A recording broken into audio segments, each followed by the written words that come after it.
Hey, my friends, welcome to another episode of the Extraordinary Family Life Podcast. Rachel and I, who's my wife, for those of you who are new to the podcast, we had the opportunity to go visit some friends in Aiken, South Carolina. And we spent 3 nights over there and just had an absolute blast. Now, Aiken's this teeny little town just across the border from Georgia, and to me, not knowing anything about it, was like, okay, what's the draw to this little town here? What is it, right? But it's actually a really cool place, really really fascinating. People from all over the world, and it was kind of a destination town. And it started. We learned about some of the history. It started just as this idyllic spot for wealthy people from the north. Northeast especially, to bring down their race horses. So after Thanksgiving, when it just got too cold up in New York, they would bring down their race horses and they started racing. So these were some of the best horses in the world, and they would come down and train and practice. And so it became a very an equestrian destination place. And it's beautiful. It's absolutely gorgeous, and they've maintained this equestrian feel, and so it brought in a lot of attention internationally. So a bunch of Canadians still bring their horses down, and people from Europe. And anyways, I've got some stories to tell about that, but it was just a wonderful experience over there. And there were several things that happened that really just drove home again the principle that I want to share today. And it's in line with the greatest tragedy in life and how to avoid it. And so let's just hit it. Let's just hit it. What is the greatest tragedy? If you were to stop, there's lots of tragedy, lots of sad things that happen in life, and lots of terrible things that can happen. But if you were just to take that 30,000 foot view and just zoom way out from life and just kind of see your life as a whole and life in general, seeing it as a whole in its entirety, what is the big tragedy? And I don't have an absolute answer, but for me, as I've thought about this for a couple of decades now, I really think the greatest tragedy in life is when an unbelievable human being with so much potential, so much untapped greatness, lives an okay life and doesn't tap into that potential and doesn't access that greatness and doesn't sing the song that they were born to sing and doesn't live a life that is both exciting and fulfilling and meaningful. That is the greatest tragedy. And when it's all over, when the entirety of life is done and we all have a chance to look back, we're going to look back and we're all going to take an evaluation on how we lived life. And amazingly, we only get one shot. One shot. Do not miss your shot, your chance. So here, let's dive in now and give some application to some of this. So while I was in South Carolina, we went to visit a friend. And this friend had been working, they're great friends, amazing people, just love them so much. And he had been working in the corporate world and working for a billion-dollar business as a CFO. And just, decided he wanted to change. He wanted a different environment. He didn't want to work in that corporate environment anymore and travel as much. He wanted to do something totally different. And so he did it. He stepped away from that whole space, and he bought an amazing nursery that you all need to go visit and support. It's incredible. And now he's doing a totally different work from what he was doing. And he just made this shift because he wanted to make the shift. And so that was on my mind, to see how lit up he and his wife are in this beautiful journey they're on now of just totally transforming their lifestyle. Totally different lifestyle. Moving to a new place, settling in there, getting into a totally new business, and all these ways to support it and grow and love with their workers and lead them and get into the community. It was beautiful. So that was on my mind. Right? He stepped away from something he was not enjoying into something he's loving. Then while we were there, we went to this incredible Indian restaurant. And it was a slower evening, and so the guy who runs it came out, and he's from India, and we're just like, hey, bring us your best stuff, man. Like, we didn't even pick from the menu. We're like, you just pick for us. Bring us some appetizers, bring us some main courses, like, just feed us. And it was incredible. And it was so fun to watch him just light up with his passion and enthusiasm for creating great food because of our passion and enthusiasm to really try his food. And Rachel and I and our family had lived in India, and so he brought us out a specific dish from the state where we had spent time in Tamil Nadu. It was amazing, right? And he was lit up about it. It was so cool. Then we went to an antique shop and met this really fascinating woman here who's running that antique shop. She used to have a silver shop in Atlanta, and now she moved up to Aiken, and she has this antique shop. It was incredible and super fancy, super high-end. Like, there was some amazing stuff in there. She was just such a fun personality and cool lady, just so passionate about finding these treasures all over the world and then getting them into the hands and the homes of people who value those things. It was fun to go in and sit in these amazing leather chairs and see the books and the paintings and the woodwork and all these antiques. It was incredible, and she was so excited about it, so passionate about it. Said she's been spending 12, 14, 16-hour days in there, and just loves this, right? She was lit up doing this work that she loves to do, and that her customers are passionate about these things. And you find people that are just lit up. Then we went to these other amazing restaurants as well, but a French bakery. And we were in there and got to read about the story of the owner, who had been a well-known race car driver in Europe. And it was French, born in France, raised in Switzerland, was so passionate about polo. The man loves polo. He owns a polo team and has started these fields and was moving to Aiken to open more polo fields. And his commitment to invest, he already bought up all his land to do it, and then he's buying up houses to fix them up and have real estate investments. He's bringing all his wealth over and his passion and leaning into it. And there was, again, it just kept popping up. It kept popping up. And then Rachel and I right now are planning our trip to go wander with our family at least for the next 5 months, but probably for longer. We're going to head in and explore all of Mexico. We're going to be planning all these amazing trips and see all these cool things we haven't yet seen in Mexico, even though we've spent a lot of time there. And she and I are going into Ecuador. We're going to climb Orizaba, the mountain in Mexico. We're going to climb Cotopaxi, break 19,000 feet, which has been one of my bucket list goals. And she's going with me in Ecuador. And then for our 20th anniversary, we're going to go out, and we've chartered a private yacht with some friends to sail around the Galapagos Islands, right? And so, and then we're going into Guatemala. So we're planning these epic adventures, right? And we've really just been on our minds of like, we're going to live life on our terms, and we're going to do things that we want to do that excite us, that challenge us, that even terrify us, right? But we're not just going to acquiesce. And so I bring all this up, and I tell these stories as inspiration and fuel for you to avoid the greatest tragedy in your life.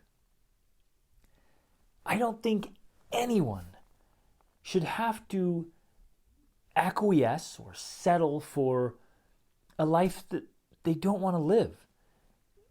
We get to choose. Even in the most difficult circumstances, we still have the power of choice. And we get to choose the kind of life we live. And we live in such a time of freedom and abundance and access, because of internet and technology, access to things that for millennia people only dreamed about. In fact, there's so many things they didn't dream about because it wasn't even possible. The idea wasn't even possible. And yet we have access to that stuff right now. And I think many of us are taking it for granted.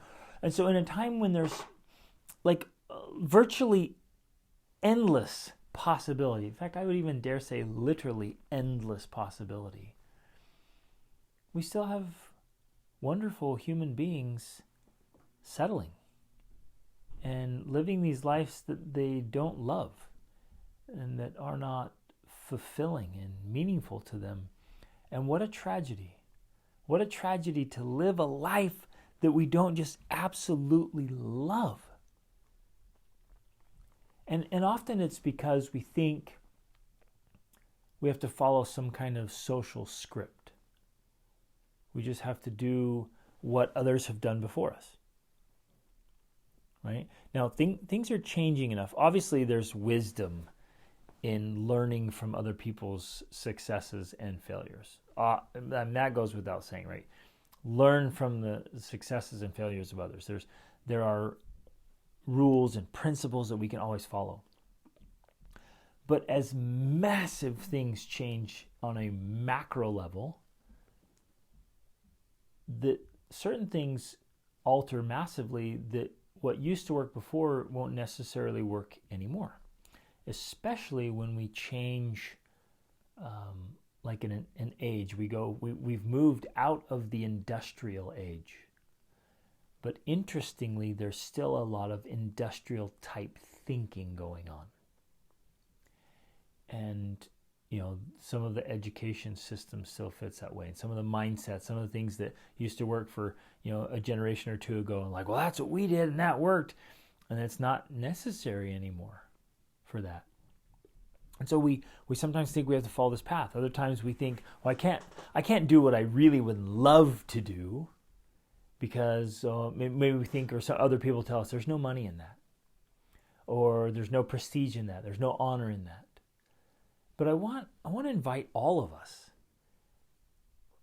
to really evaluate ourselves and just kind of think through this, like, how do you want to spend your life? The greatest tragedy is to live a life that you don't love and it's not fulfilling and meaningful to you, and spend your existence living a life this is blah, and then raising your children to do the same thing so that they can raise their children to do the same thing. Ugh, that sounds terrible.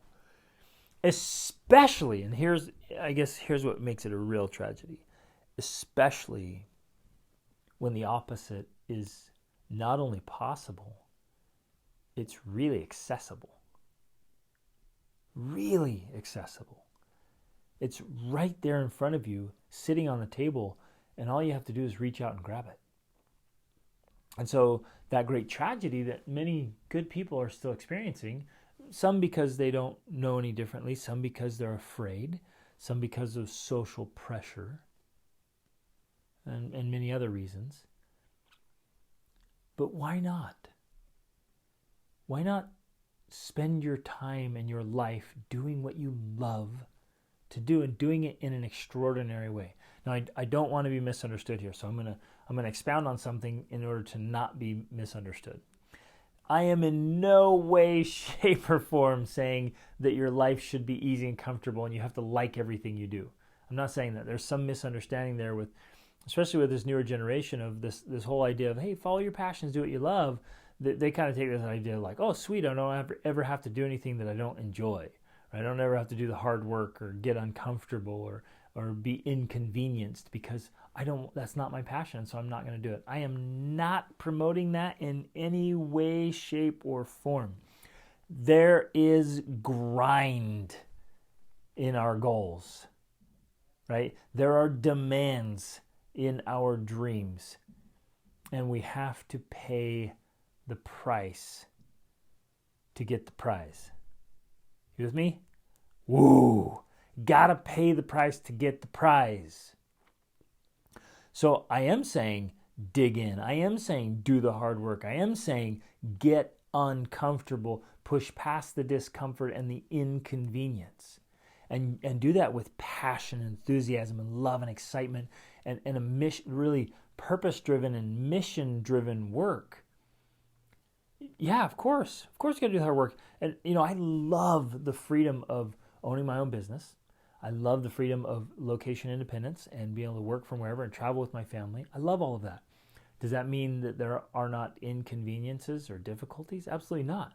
Like we have to face a lot of that, but we joyfully do it and push through it and get through it and endure it and do what we have to do because it lights us up. That kind of freedom and opportunity and lifestyle, oh my goodness, it excites us. We're filled with passion and enthusiasm for a great life. So we push through those things.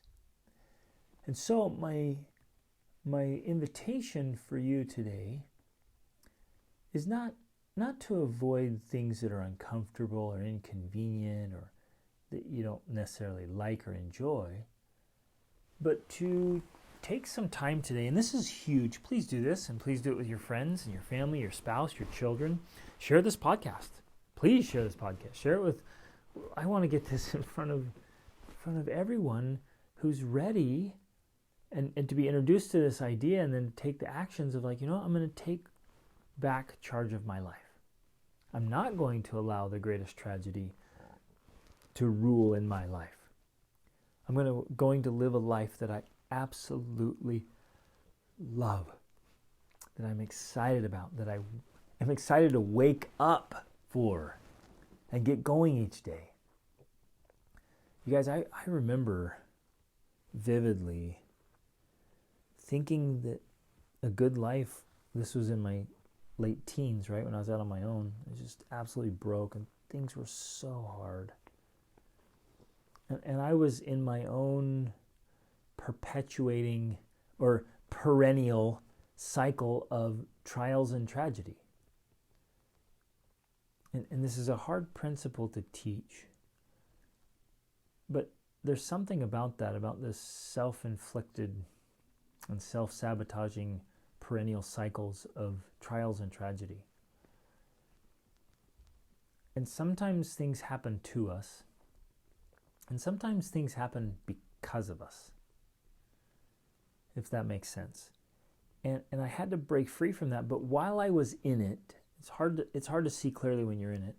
And while I was in it, I even wondered if it was possible. Like, is it really possible to live a truly happy, joyful life? And if it's possible at all, is it possible for me? And that's where most people get hung up. Because we all will readily believe that it's possible for others. You know what I'm talking about? You'll joyfully give hope and encouragement and advice to others. You'll believe in their possibility. But at the same time, you're doubting your own possibilities. Like, oh yeah, it probably wouldn't work for me. Many of us operate with that kind of self-doubt. But we have to believe that it's possible for us. And that it is possible in general, and specifically for you, that you can live a very purposeful, joyful life. You can earn all the money you need and want. And you can write your own ticket, so to speak, and live life on your terms in a way that is very purposeful, very mission-driven, very meaningful, very satisfying, very exciting.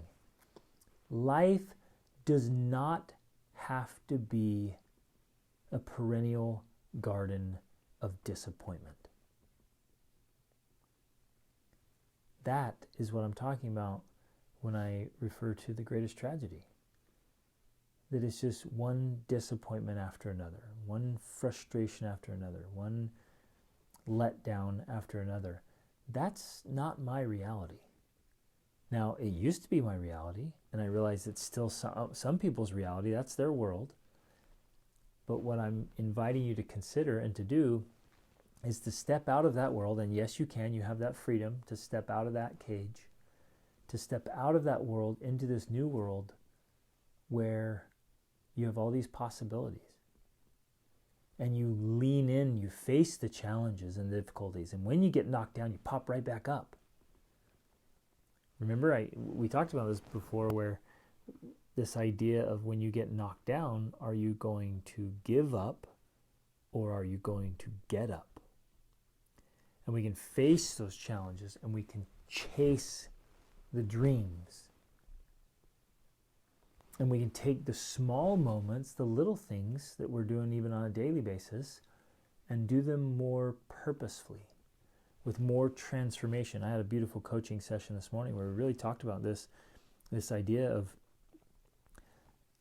of bringing transformation into our transactions, right? Because if you guys haven't listened to that podcast yet, go back and listen to that podcast about the 3 lives, or re-listen to it, where we're either trapped or transactional or transformational, which is the highest one. And the first level is we bring transformation to the transactions. That's the first level. The next level is where we actually have a moral obligation to create transformation in transactional places and help other people do that as well. Oh, that's next level stuff right there, where you and I, we go into our neighborhoods, our families, our organizations, our extended family, our schools, our companies, wherever it is, our churches, and we have a moral obligation and the opportunity and privilege to create transformation where things are very transactional, to really make them transformational. Oh, I love this stuff. It's possible, and I want you to have it. And I want you to do everything in your power to avoid the greatest tragedy in your own life and in the lives of your children and your family, the people around you. So do some soul searching and some writing and make some commitments. What is it you want to do? How do you want to spend your life? What is it that you need to do? What is it you feel called to do? It was beautiful just being over in Aiken to see, again, I told you some of the stories, but to see a restaurant owner who just was lit up about it, to see a store owner, a business owner, to see, well, here was the other thing, it was so beautiful. Everywhere we went, we saw people who were so passionate about, maybe it was running the stables, or it was, doing the horse shows or the horse races. I mean, I could tell that many of these people had dedicated their lives to that. And I was thinking as we were driving around, like, how beautiful. You get one shot at life. One shot. And many of those people, they'd chosen to dedicate it to that thing. They're like, yeah, this is how I want to spend my life this way. With horses, or dogs, or plants, or businesses, or with food, or with art, or with people. How do you want to spend your life? Now, I know a lot of you, because this is the Extraordinary Family Life podcast, you guys are all part of family, and you know how passionate we are about family. A lot of you are like, oh, I want to spend my life with my family. I want to give my family my all. I want to live an extraordinary family life, right? That's why you're here. That's why you're listening to this. And I want to honor you for that, actually. Really want to honor you. If I'm with you, high fives, fist bumps, hugs. Like, way to go. This is awesome. And I bet you're great at what you do. Genuinely, I believe that. But it also begs the question of, like, okay, if family is your thing and living a family lifestyle is your thing, or whatever it is you're doing, are you lit up about it? Are you passionate about it? Is it obvious? Are you a joyful parent? Are you a joyful sibling? Are you a joyful child? If you say you're passionate about your family, are you? Are you living into that? If you're passionate and excited about your faith, is it obvious? Do you live into it? Are you showing it? If it's about your health, or about making a difference, or about building business, or investing, or whatever it is for you, transformation, creation, creativity, art, whatever your thing is it obvious? Like, do you feel it? Because sometimes we get into it, but then we let the feeling of it kind of die down. We let the excitement, the spark, the flame, we let it kind of grow cold. And so I want to invite you to rekindle the flame. Some of you just need to stoke the fire a little bit, throw some logs on there and get lit up again about your thing, like whatever it is, however you want to do life. And to add meaning and fun and excitement and fulfillment, just you need to add some fuel to the fire and stoke it. Some of you need to make some major changes. It's time. It's time for a total do-over, a reconstruction of your life. where you create a total transformation. Some of you are going to need to make some preparations for a total career change, or a location change, or a lifestyle change, or a personality change, where you realize, I've been being timid or afraid, or I've been kind of just acquiescing, or I've been putting on the facade, and I haven't been being my true self and being my best self. Again, my whole message here is we're not settling in any way, shape, or form. We're actually leveling up. We're being our best self. So this isn't a move towards the bottom. This isn't a move towards coasting, to take it easy, or to going down, so to speak, in life. It's actually going up. We're going to climb higher. We're going to be our absolute very best selves. Some of you have been playing small, and it's time to level up. Oh, I love this stuff. Okay, my friends, let's do it. Let's do it together with each other. Let's support each other. Share this podcast. Take a screenshot of it and tag it and share it on social media and put tag Extraordinary Family Life and share the podcast. Share the messages.